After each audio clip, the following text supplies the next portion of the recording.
So stop being a wage slave, get off your ass and watch. Right, so this guy decided to react to one of my videos, and his premise seems to be that nobody should do retail arbitrage and everyone should just dive straight into private label. Now, I'm not gonna lie, I don't know who this guy is.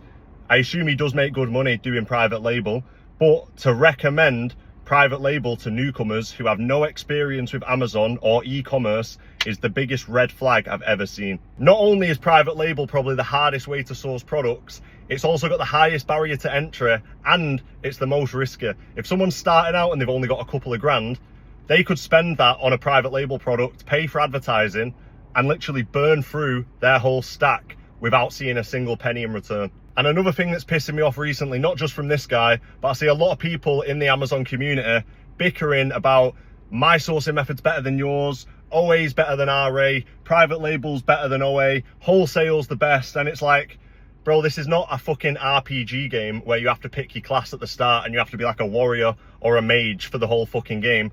You can do all of them simultaneously. I do retail arbitrage, I do online arbitrage, I've done a bit of wholesale. Like, I don't see why people put themselves in these boxes and try and argue about which one's better. Each sourcing method has its benefits and disadvantages. Retail arbitrage is going to get you the best margins, but it takes a lot of time to go to all the stores. Online arbitrage, you don't need to leave your house, but there's going to be a lot more competition.